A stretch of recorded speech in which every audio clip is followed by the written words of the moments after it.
So my name is Brad, and this is Introduction to Piano Arranging. I'm assuming that we're all pianists. When Larry was here, and he's still here, Larry Shackley, I know that earlier in the week he did a session on piano arranging as well. Some of you probably attended that session. I made a point not to, since I knew I was going to be doing my own, and I wanted to, not be influenced by what he was going to say, and that way we could have a shot at having two different sessions for you guys. I'm assuming that you, obviously everyone's here because you want to learn how to do some arranging for the instrument. How many folks have attempted to do some piano arranging? So most of us have now, and how many folks have not, I guess, but would eventually like to start? Okay. I did this session 2 years ago, the last time that I was a clinician here at Alleluia. And so if you were a part of that session then, and I can't remember if folks were or not, but if you were a part of it, a lot of this might be a little bit old news, because it's going to be the same handout that I used, although I might have a little bit of a different approach of going for it right now. When I left Austin a few days ago, I left in a hurry and I wasn't able to make copies of all of my handouts. Those of you that were in my piano session yesterday, you got this apology from me. So they were nice enough to do it at the hotel where I'm staying, but they have a line, obviously, that's going through the copy. So I apologize for that. It really shouldn't be there, but it is there nonetheless. So I apologize for the messiness there of the handout, but beggars can't be choosers, so I had to take what they would give me. I spend most of my time writing nowadays. My background is entirely in piano. All of my degrees are in piano performance. And I thought when I was going through school that I would end up, just being a piano performance guy. And never in a gazillion years dreamed that I would spend most of my time, in my mid-career where I am right now, as a arranger, composer / editor type. And so I say all that to say that coming through college, I never had a single composition lesson. I had plenty of, the obligatory theory classes, and I had to take orchestration and stuff like that. Hey, Michael. But I never had any formal composition or arranging lessons. Since college, I've had the opportunity to work with some folks. I've come to conferences like this and something called the Composer Symposium in Atlanta, and living in Kansas for quite a while, I had the opportunity to work with Mark Hayes, and I've worked with Joe and other composers throughout the years in kind of a private one-on-one format. But I did not have any formal training in college. And there is a point to all this, and I'll tell you what it is, that a lot of my learning to arrange at the piano has been self-taught. And a lot of, in fact, writing music has been self-taught. And for me, at least, that seems to be the best kind of learning. I'm one of these guys that, you can buy me a book and a how-to book, music composition for dummies, or something like that. And I can read it. I can sit and watch videos or watch someone else do it. But the learning really doesn't stick for me until I get in there and just roll up my sleeves and try to figure it out. And that's typically been the way that I operate. And for composition, in arranging, that's probably a good way to operate, because there's that old saying, and I don't know if I say it right, but what is it, that everything about composition can be taught except how to write a melody. And everything about arranging can be taught except, to give you a great idea of an arrangement, I guess. I don't know if I totally subscribe to that at all. I think composition and arranging can be taught, but it's got to be teaching that kind of comes from within. So, when I started trying to learn to write music and arrange music, I developed a system where I could teach myself. And this handout that you have is something that I developed a long time ago, and it's a way that I would use to analyze arrangements. Okay, now you got to understand you're coming from I'm a former college teacher, so I approach things very analytically and very methodically. I would look at piano arrangements by folks that I admire, like Mark Hayes and Joe Martin and Heather Sorensen and other names that I admire, and I know that you do as well.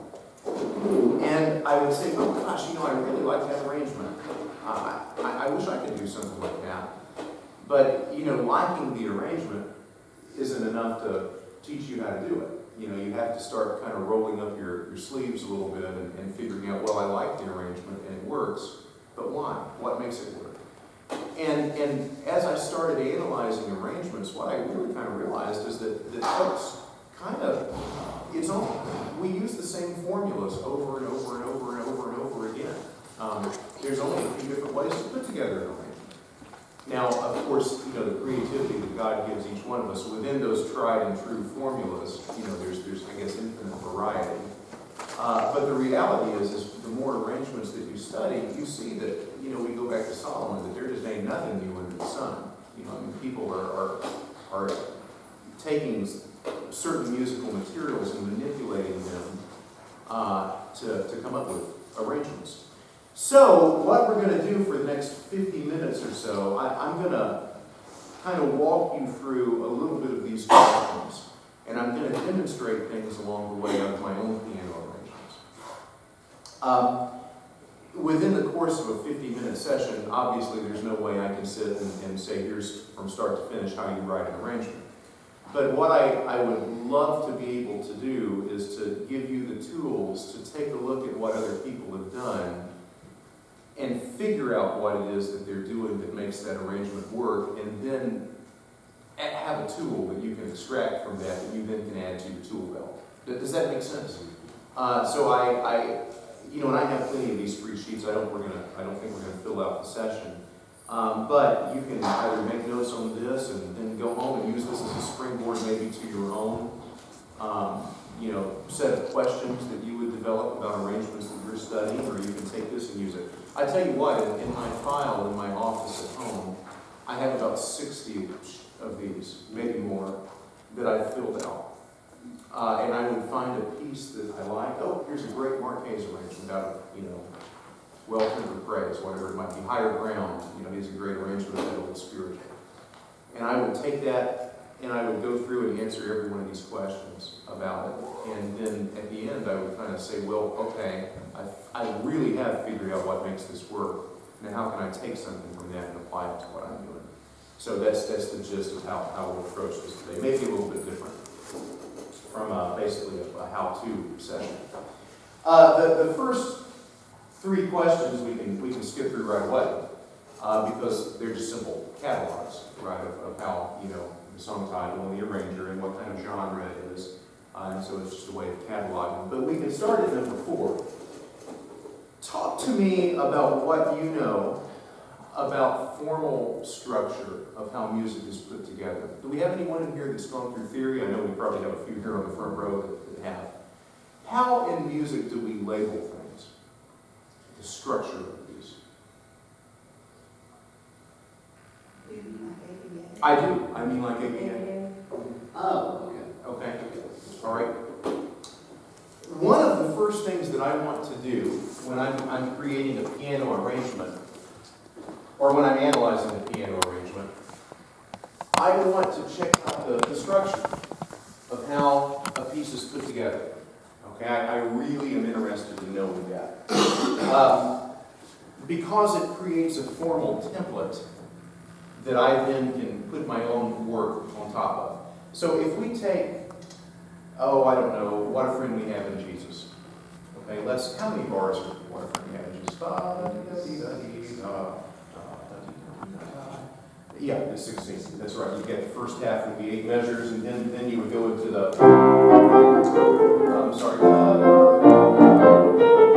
and that would be the second A. So we've got 16 bars. That was gorgeous playing right there. That's piano performance going on. So I'm making this up as I go, but if I were analyzing an arrangement of What a Friend We Have in Jesus, I could conceivably see a piece that, let's say, had an 8-bar introduction. Okay, so you have an intro for 8 bars, and What a Friend We Have in Jesus is usually in the key of F, but we'll get to that in a second, but an intro for 8 bars.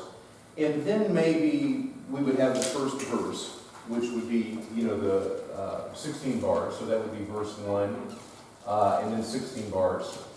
And then maybe a 4-bar interlude, right, that might happen to kind of just clear the palette. And then maybe verse 2, which would be another 16 bars.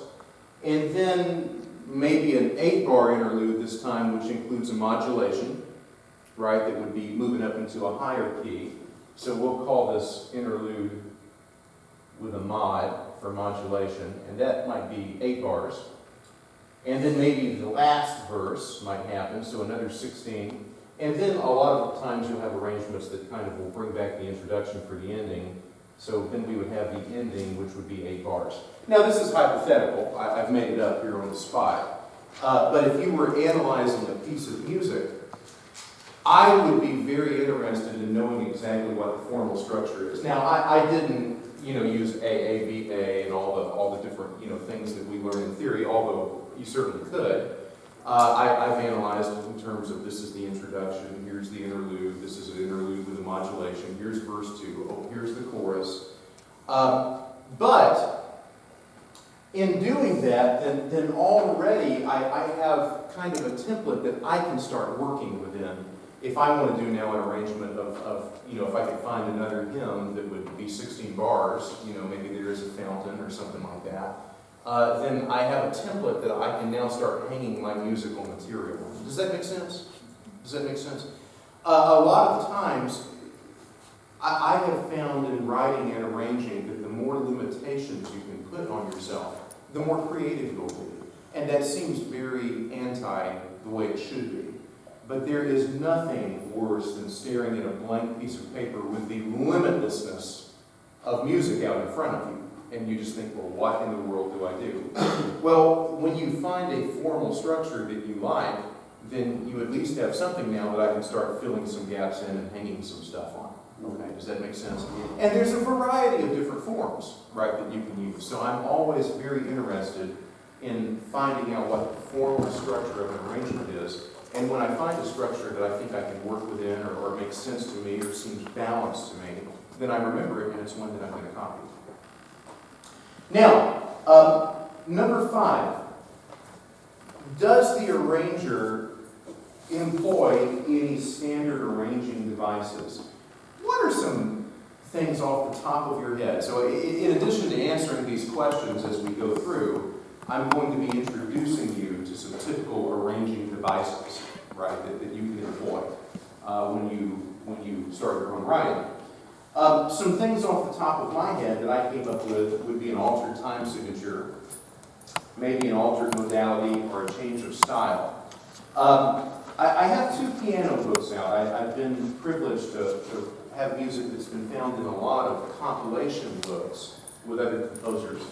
But I have 2 books out that are under my own name. One is this book, which is Born the King of Angels.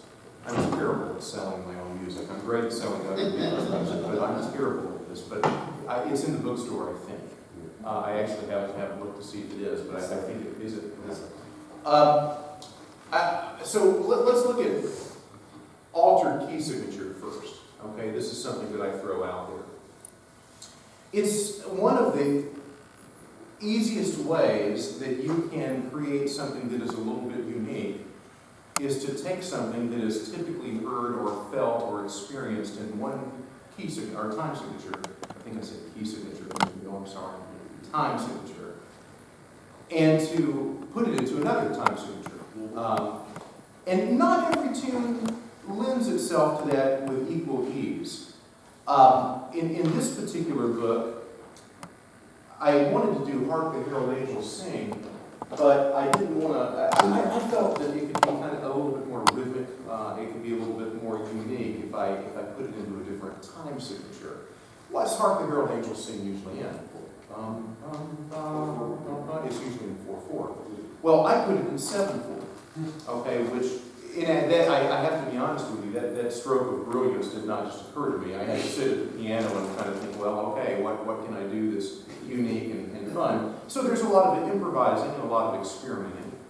But I eventually put it in 7/4. Now, it's not written in 7/4 in the book because the editors of Loretta's thought that would be a little too complicated. So it's written in alternations of a bar of 3/4 and then a bar of 4/4. Now, what would that sound like?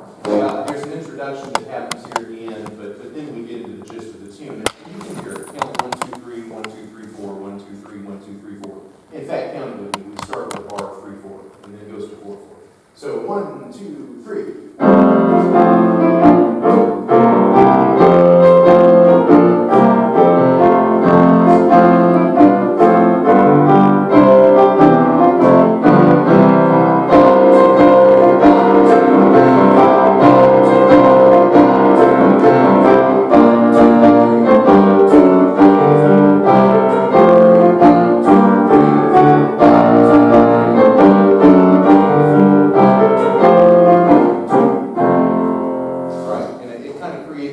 Something that makes sense. You know, it's not illogical. I think it fits the melody okay, but it's a little bit different than what you've usually heard. So that is one of the standard arranging devices. And as you're analyzing someone else's arrangement, look for that and see how they do that. They're arranging Amazing Grace. Oh, it's in 4/4. I thought Amazing Grace is in 3/4. Well, it is usually in 3/4. But if they've put it in 4/4, then check out how they did that. What notes did they elongate or what notes did they shorten to make it feel natural? Get into the habit of looking at arrangements and don't just say, gee, that's neat, I like that. But gee, that's neat, I like that. Why does it work? Right? And let me see what I can kind of cull from that, if that makes sense. Another standard arranging device is altered modality. What would I mean by altered modality? Minor to major, major to minor. Yeah, now you're right. There is some alternation with chord tones and adding some cool tones in there to juice up our chords. But with this particular item, what I'm talking specifically about is taking something that's in a major key and making it minor, or the reverse of that. Okay. Also, I think that there's one in this book where I do that. Do you guys know? And I haven't played this book through since I wrote the thing, so what I'm generally doing here, I told this in a piano session the other day, is that we do what all piano teachers do when we haven't practiced things for a while. We'll play it until it gets hard, but then when it gets difficult, we'll stop and say, and so forth. That way we can kind of ease out of having to get to the hard part and looking like an idiot. But I haven't played this in a while, but it's infant holy, infant lowly, right? And you guys know infant holy, infant lowly. It's usually in a major key. Well, I ended up putting it into a minor key, and it works pretty well, I think. And I won't do the introduction to save time, but I'll jump right into the melody.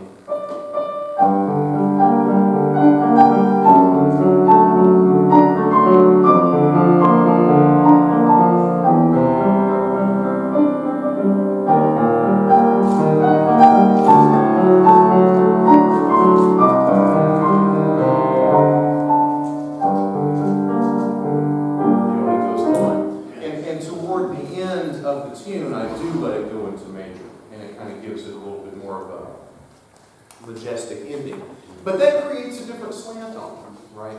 Now, one of the things that admittedly I'm presupposing here is that you, if you've had some theory, that you understand enough about musical theory to know how to convert something from major to minor. And if you don't know how to do that, obviously every facet of this is probably a little bit beyond the ballpark of what we're doing here. But any good theory book, which I can certainly recommend to you, years of teaching theory, I can tell you the best ones on the market. They can lay it out there in a way that will really, really help you guys understand this. There's got to be some slick, not really slick, but some things that happen to make a major piece become minor. But if you understand how that works, then that's a very good idea and a very good tool for you that you can use with your arranging. So I look at that. That's something else. If I notice that, okay, Mark Hayes is using, I keep throwing Mark's name out because he's one of my heroes. If he's set this hymn that's always in minor, and he's making it major, that's cool. How does he do that? Does he stay in minor the whole time? Does he eventually go to major? Does he start in major, then go to minor, then go back to major? I ask myself every question to kind of figure out what Mark might be doing, because then I'm going to copy it, right? And you know, you think, oh my gosh, you're going to copy. Well, of course I'm going to copy it. You know, you can't copyright putting a major song in a minor key. You know, you can't copyright an AABA form. You know, I mean, that's how people learn.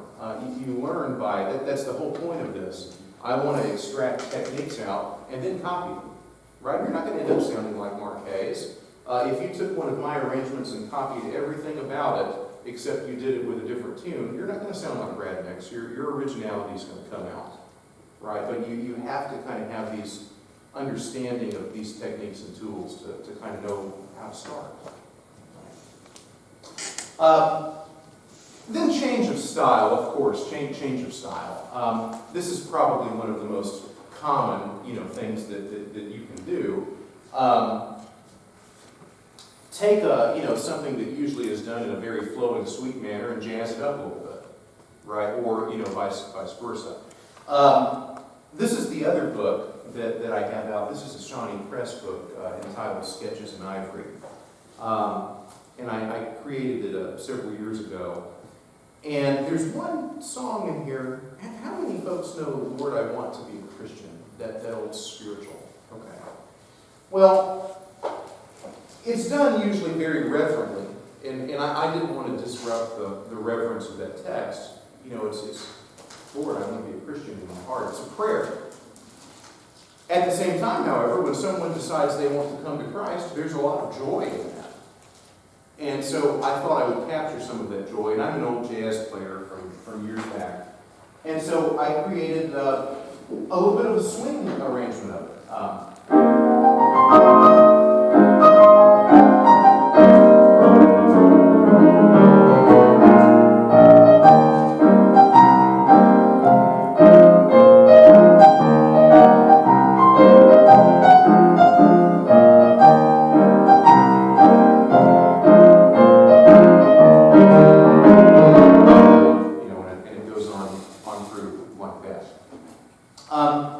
And so don't be afraid to take, a piece that is in one style. You're not limited to only working in that style. Now, the question that's on a lot of folks' minds, and I know it is, because I've been in your shoes before trying to learn how to do this. Well, Brad, that's great. I'd love to be able to take a piece and jazz it up like that, but I don't know how.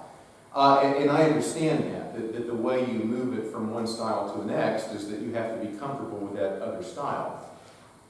As potential arrangers, one of the best pieces of advice that I can tell you is to listen to as much variety of music as you can possibly imagine. If you were to get to my iPod right now, this morning it was funny. I was thinking about, not this morning, yesterday morning when I did go for a run yesterday morning, and I went within the course of a 45-minute run from a Mahler symphony to Lookenbach, Texas, with Willie and Waylon and the boys. I had it on a rotation.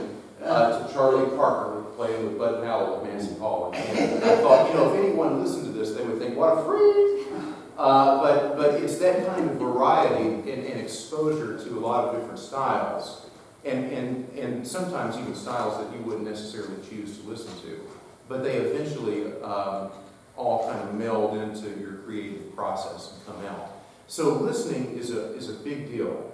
If you want to learn to play something in a little bit more of a jazz style, then go look up arrangers like Larry Shackley and Mark Hayes and others, Craig Curry, that really ride in that style really well. And you start to kind of copy, okay, well, what kind of left-hand patterns does he have here that just kind of makes this sound like a boogie, kind of piece?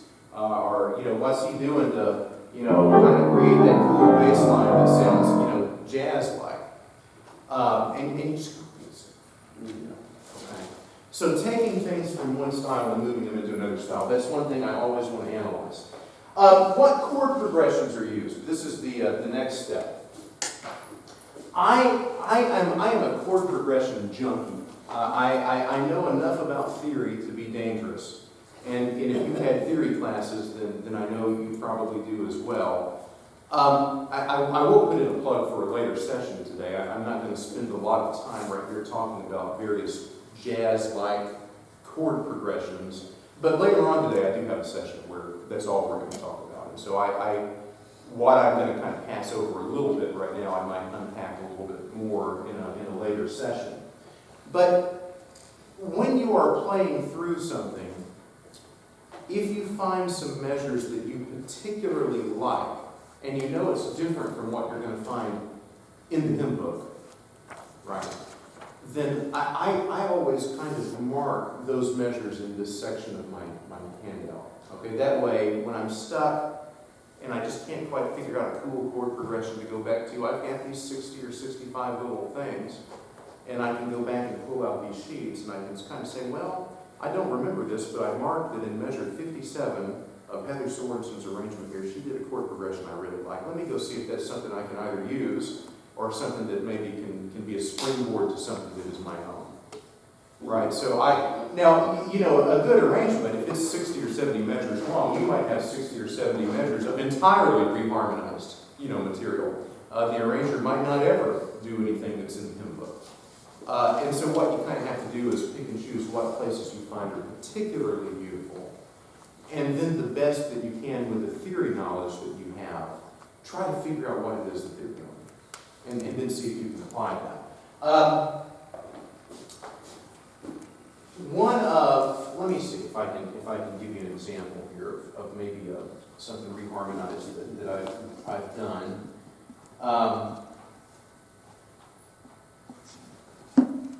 Okay, so this is an arrangement out of Sketches in Ivory, an arrangement of There Is a Fountain. If I start hitting wrong notes, I'm going to stand up and say, and so forth. But this is coming into the final section of it, and it's rather big and majestic. And there's a chord progression that I use here. This could be an example of something that you might work with. Let's see.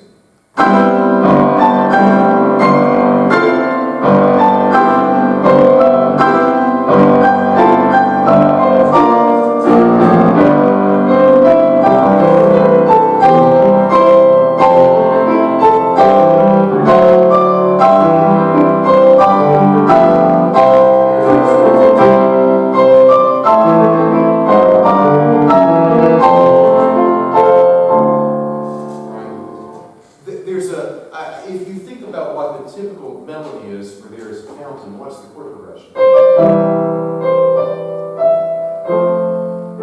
Right. But what I've done is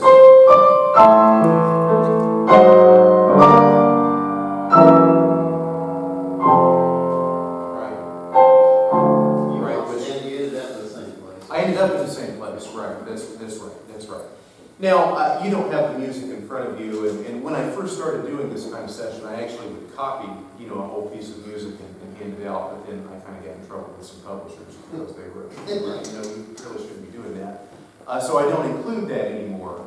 But I could very easily walk you through the little trick that I'm using there, because it is a trick, A lot of tricks are a lot of harmonic progression tricks are what we call 2-5-1 progressions.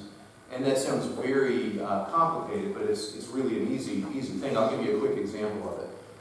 We have a lot of folks who have done some theory. So if I'm in the key of F, what's my 1? Yeah. Okay. What's my 2? G. And what's my 5? Good. Okay. Boy, you guys are rocking and rolling. Good. Well, so practically any chord can be preceded by its own 2-5-1, right? And that almost always gives you a slick reharmonization. Yeah. What was the one we mentioned a minute ago? What a Friend We Have in Jesus? I think that was the minor third that you were using. Oh, it was. I didn't use a 2-5-1 here. Okay. I didn't use that here. This is just moving on to another.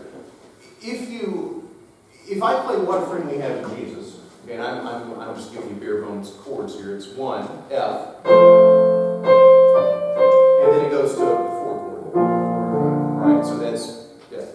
Well, that 4 chord in the key of B flat, I'm sorry, the key of F is a B flat. Right. So I could possibly precede that B flat with its own 2 and its own 5. So although we're in the key of F major, what would the 2 be of B flat? It would be C minor. Right. And then what would the 5 be? It would be F. So hymn book style would be this. Right?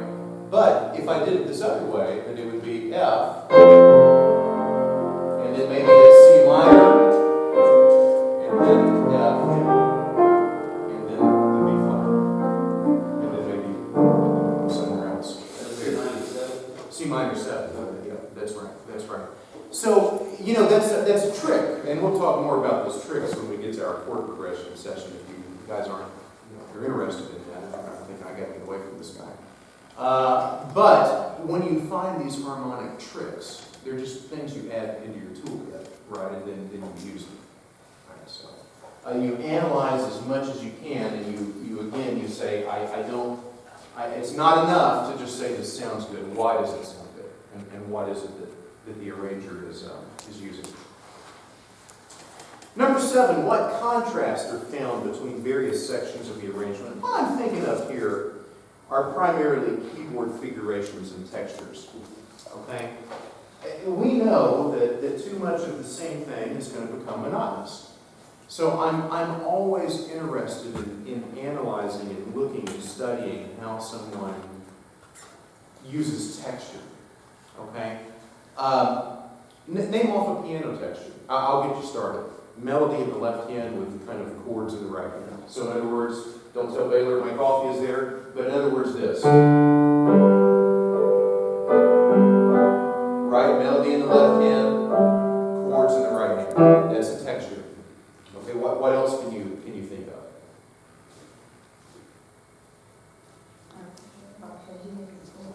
Arpeggios in what hand? So in either hand, really, but okay, arpeggios in the left hand.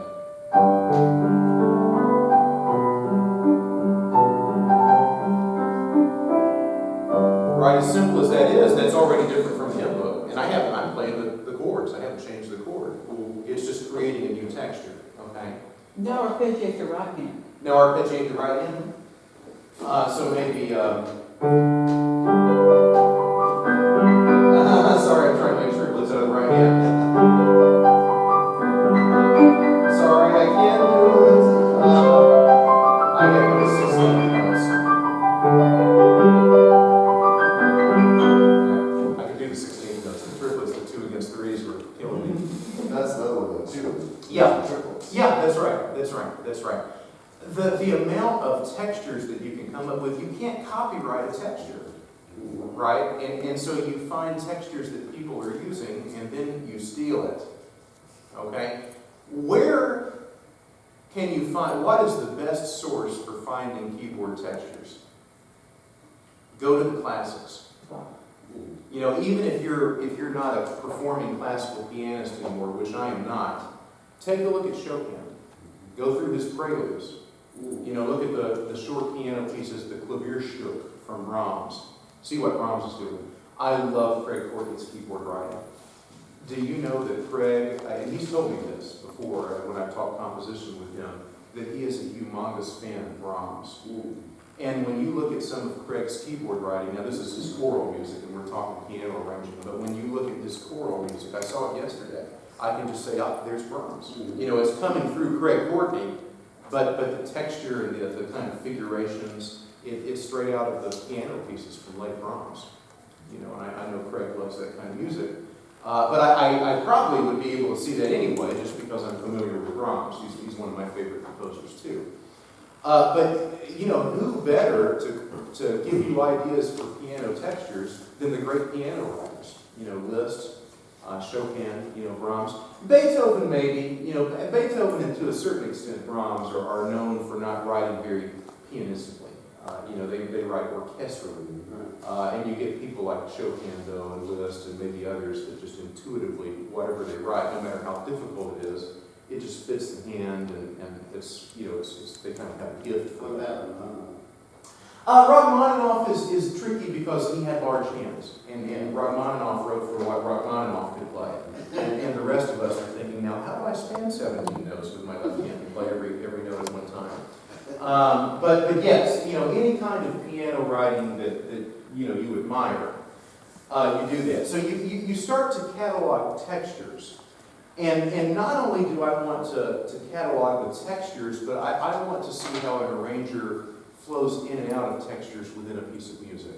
Okay? Now, I won't play the whole thing, but there is a fountain, okay, that I started on a minute ago. I have an introduction, and it's an arpeggio with the left hand and falling 16th notes with the right hand, kind of, replicating water. That was the intent behind it.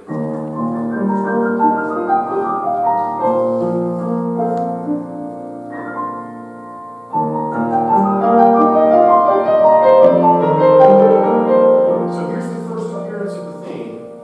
It's single notes in the right hand with a low bass note followed by chords in the left hand. So this is a texture.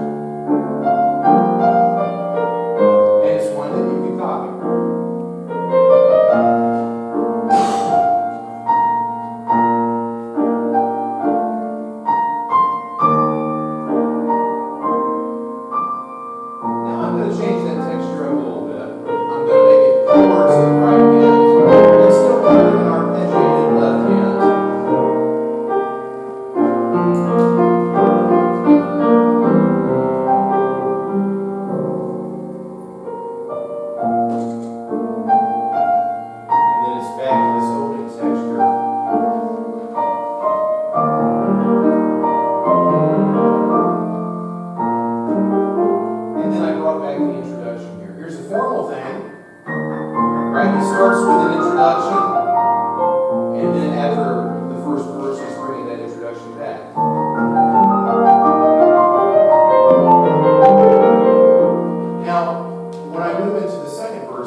Typically, as an arrangement progresses, you want to create more interest and more drama, right? And it's kind of leading to a culminating moment, a payoff moment.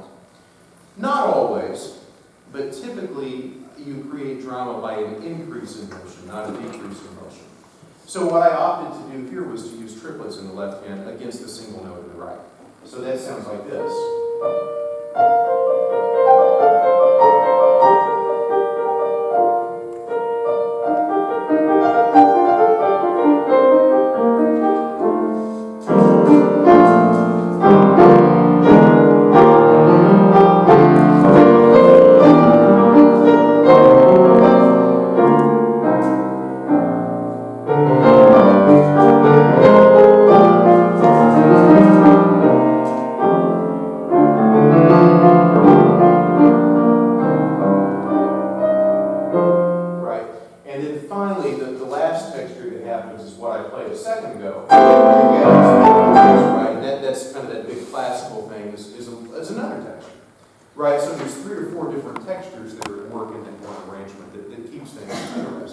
So you catalog different textures, and also, how does the arranger use the texture? And how often does he change texture? Does he do it one time per verse?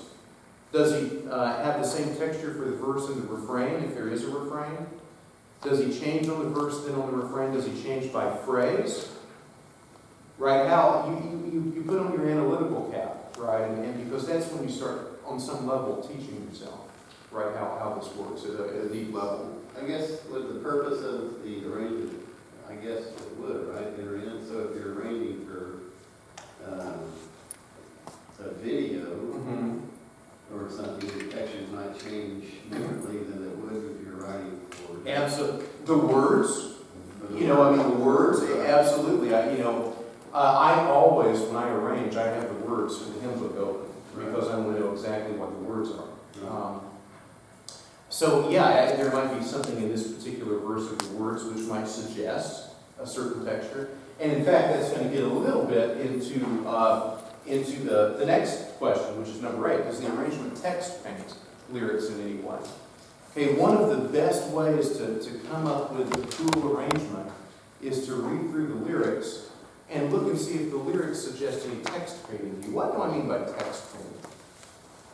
Well, like what you just did with There's a Fun. That's it. You know, you're kind of imitating that idea. That's right. You're That's taking right. the text and. That's right. It's musically trying to do something musical that depicts something that's happening or something that's suggested by the text. The thing I just played is there is a fountain, right? So what I really wanted to do was suggest water.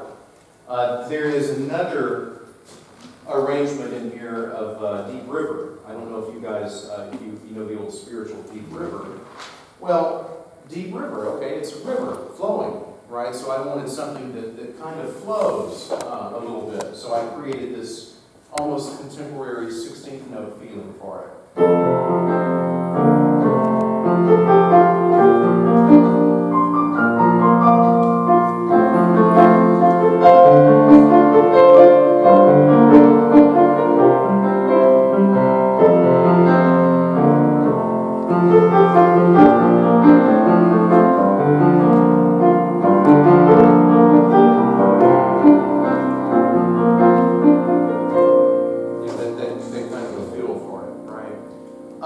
Going Home is in this book. And, going home, we associate that with a lot of military and state, funerals. And it's a spiritual, with, any kind of memorial service. So I kind of wanted to open up with some bugle calls.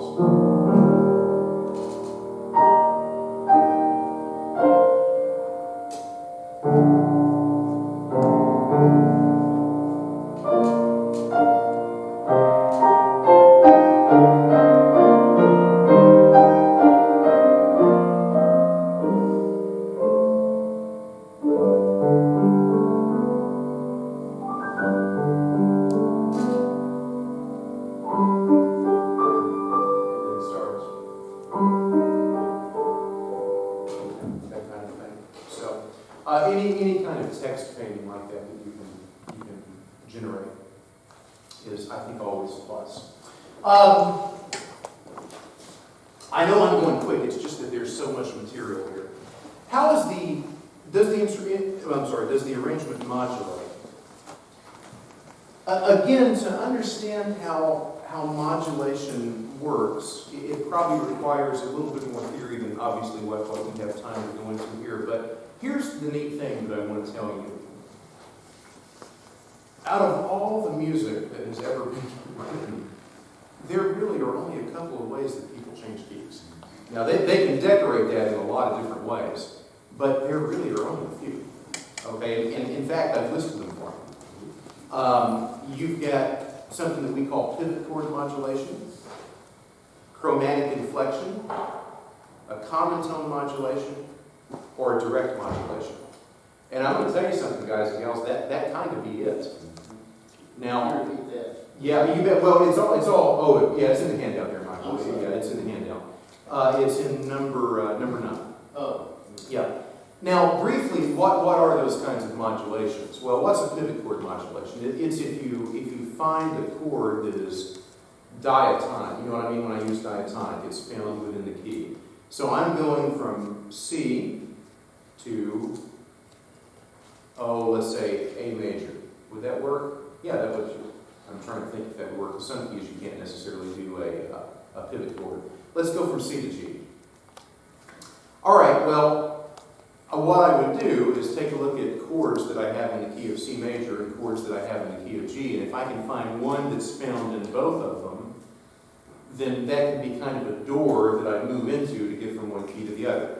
A minor. A minor is the 6th chord in the key of C. It happens to be the 2 chord in the key of G.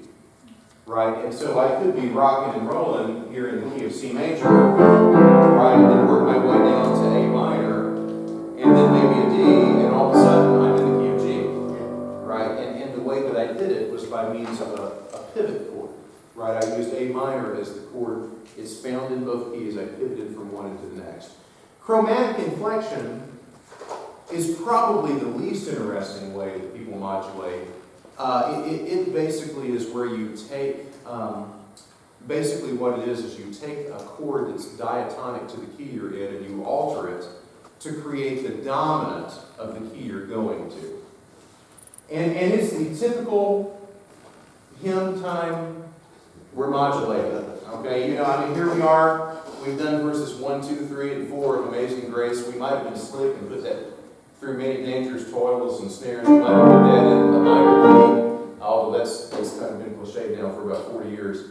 But then anyway, we're getting toward, when we've been there 10,000 years. And all of a sudden, we're going to A flat, so there's an A flat.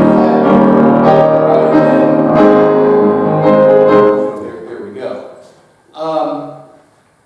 I shouldn't say it's being cliche. I use it actually. I do that myself. But cliches are cliches because they work. I've actually done that many times in a company. So if you've done that, don't feel bad. You're in good company. But that's direct modulation or chromatic inflection modulation. Common tone modulation is something that I love to play around with, and it's one of the more colorful ways of modulating. And basically what it is you find a tone that is found in one key, and it's also diatonic to another key, and so you use that as your pivot. Let me see if I can give you an example maybe of that. I'll just make up something. Let's say we're in the key of C major.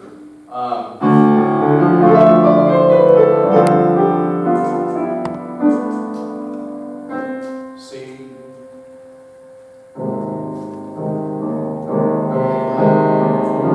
Right, that's right. I went into A flat, right? Because C is tonic in the key of C, but it's the third in the key of A flat. Brahms is a master of this. Yes. I mean, Brahms, oh my gosh, the common tone modulation in his symphonies, they're just all over the place. Well, if it's good enough for Brahms, it's good enough for Brad. And so I want to find places in the literature or in people's arrangements, if they modulate, how are they modulating? And what can I do in my own arrangement to copy that? Okay. Was that the last modulatory device or did I have? Oh, a direct. Yeah, a direct is what it sounds like. You're finishing up in one key and all of a sudden you're in another key. It's the old, okay, let's go on. And it's sometimes very effective modulation because it's not prepared, and if it's done in a way that's not abrasive, to the listener, it can be something that's very fresh. Guys, you can add to this if there's some people out there that can think of other ways, but I would put forth that just about every way you can modulate can be covered in one of those ways, or a combination of those ways, right? And so when you know the tricks of the trade, if you find, gosh, how does Joe Martin make that modulation so cool? I wish I could do that. Well, figure out what he's doing, right? And then go forth and copy. Right? All right? Okay. Now, we're moving here to the end, and I'm keeping us moving here hopefully pretty quick where we can be out of here. We have 13 minutes. How's the introduction constructed? In the limitlessness of music, I will say again that there really are only a couple of ways people create introductions. And I don't know if you've ever thought about it. Really, if you've ever thought about this. But I would submit to you that you're going to have an introduction that's drawn from thematic material, maybe found in the melody of the tune. You're going to have an introduction that might be drawn from the accompaniment, maybe something that the left hand's doing, or if it's choral anthem, maybe something the piano's doing. Or it's going to be freely composed. Now, you might, or no introduction at all. You might can come up with, some other categories in there, but I'm not sure. I think it's going to be one of those. There's a Fountain, which I played for you, is a freely composed thing. It uses some text painting, the descending material there. Hark the Herald Angels Sing. I didn't play the introduction for that, but hark the Herald Angels Sing. We want to get attention. So I wanted a big fanfare-like introduction that is freely composed. It really doesn't have anything to do with the tune.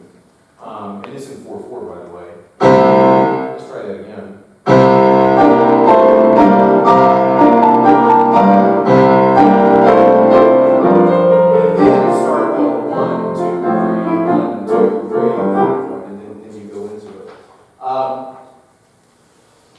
I did a swing arrangement of Sing We Now of Christmas. I love freely composed introductions. That's probably what I do more than anything else. This introduction is very typical 1940s Glenn Miller. And here the trumpet section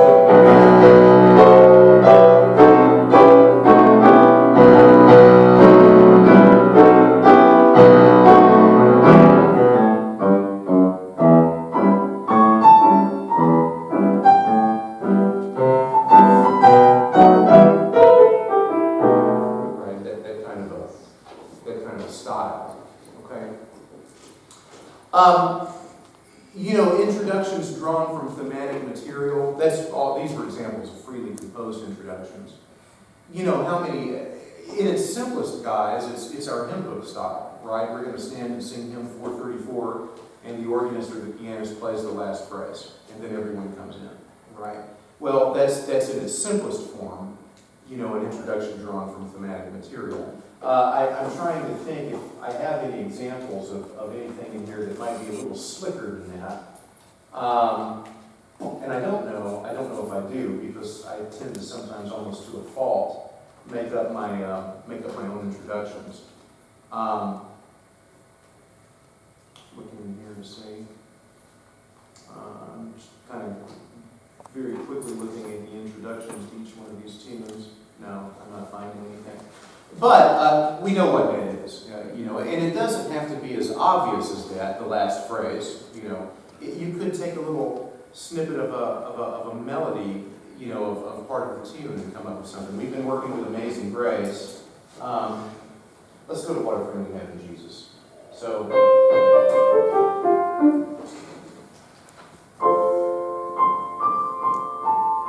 Okay, how about this?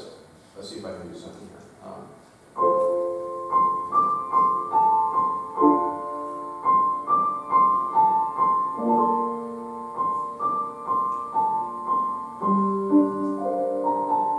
Right, now that's not very good. I mean, I just did it on the spot. But you see what I did. I took the little opening phrase, da-da-dee-da-da, and just worked it around for a little bit, put some different chords underneath, and there's an introduction drawn from thematic material. Okay. So a lot of times you can find, all the material you need within to create a good introduction in the body of the piece itself. Okay. So analyze how introductions are created and figure out what they're doing. And if they're drawing it from the material, how are they doing that? What's Craig Curry doing here? I really like how he's doing this introduction. He took the introduction from the first bar of the chorus, but he changed the rhythm of what that music was. This is the melody that's in the chorus, but the music has been elongated a little bit. He's holding this note twice as long as how it does in the chorus, but he extracted that, and that's where he got his introduction. Right? And then if it's a technique you like, then see if you can copy that, right, in something that you're doing. And then the ending, how the ending is constructed is exactly the same way. There really are only a few ways that we can end the piece. I will be honest and tell you that the ending is the hardest part for me, especially with choral writing. I just never know how to end a thing. And I'm not alone in that. I've heard Joe Martin tell me that before, that he struggles with endings. Very few endings in my choral pieces come very naturally. I don't know why. I just have trouble ending things. As you can see right now, the guy just keeps talking and talking and talking, so it's obvious he doesn't know when to stop. I don't know how to end things, but I can tell you that these are the basic ways that things end, and I think you'll agree with me with this. You can have a repetition of the final phrase. Right. Okay? How many times, you want to talk about a cliche, how many times do we hear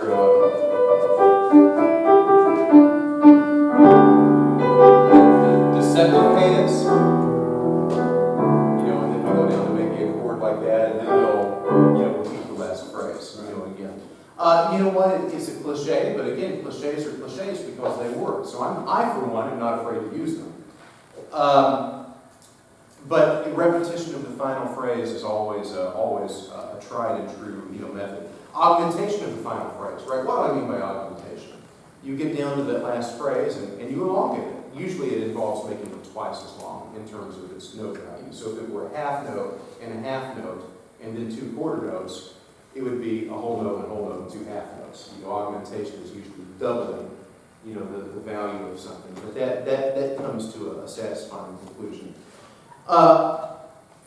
Repetition of the introduction. This is probably a trick that I use too much, to be honest. When I look back at my output, and come on, I've done 2 books, but when I look at those 2 books, there probably are a high ratio of that trick than there should be. And Sketches in Ivory came first, and then Born the King of Angels. And I noticed in Sketches in Ivory that a good number of these pieces end with the introduction coming back and making a final appearance. And I wanted to do away with that. I don't want to not ever use that, but I didn't want to pigeonhole myself where they could say, oh, if it's a Nick's arrangement, they'll bring that introduction back and that'll be his ending. And so with Born the King of Angels, I made it a point to not do that. It's crazy, it's nerdy and analytical, but I think through this. You don't want to repeat, yourself. You always want to. Even something as simple as, always bringing back this when you get to that point, you can fall into ruts as a writer that you want to avoid. What is the name for that? There's a name for bringing back. I don't know. I think I don't know if there's a name for it. To me, it's just a nice bookend. Okay. It provides some unity to the piece. I do it with choral writing too, although not as much. But there is truly something musically satisfying about hearing an introduction, especially if it's an introduction that can catch your ear. Mm-hmm. And then, maybe it appears as an interlude, somewhere in the piece, and then it comes back at the end. And no matter what happens throughout the entire piece, it's a nice way of providing a sense of unity, Right. to the entire thing. So again, people do it so much because it works. If you have a very captivating introduction that you feel strongly about, and you haven't overused that too much in the body of the work, then it might be just the right touch to bring that back and kind of bring things to a close. And then freely composed ending, which I probably, I've been experimenting with that a little bit more. Something that Mark Hayes does a bit. And I realized that, gosh, this might not quite be the way you expected this session to go, but I'm telling you how I work. When I'm writing, hopefully I'm very creative and intuitive, but in the learning process of this, it's very analytical. And what can I gain? Low Power Rose Air Blooming. I decided I really didn't want an introduction with this one. We have 3 minutes left. Yeah. So, the introduction, such as it is just a simple little arpeggio figure.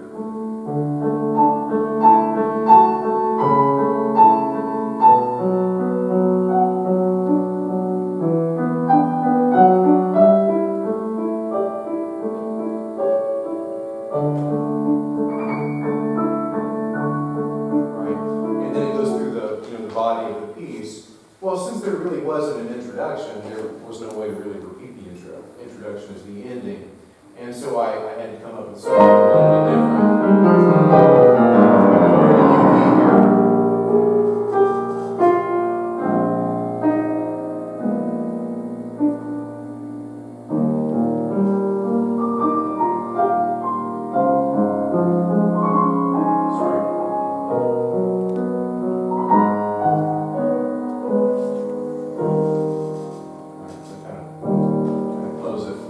And I actually think I borrowed that chord progression from a Mark Hayes book. I found it and liked it. And it doesn't sound like Mark Hayes. It's again, you can't copyright a chord progression.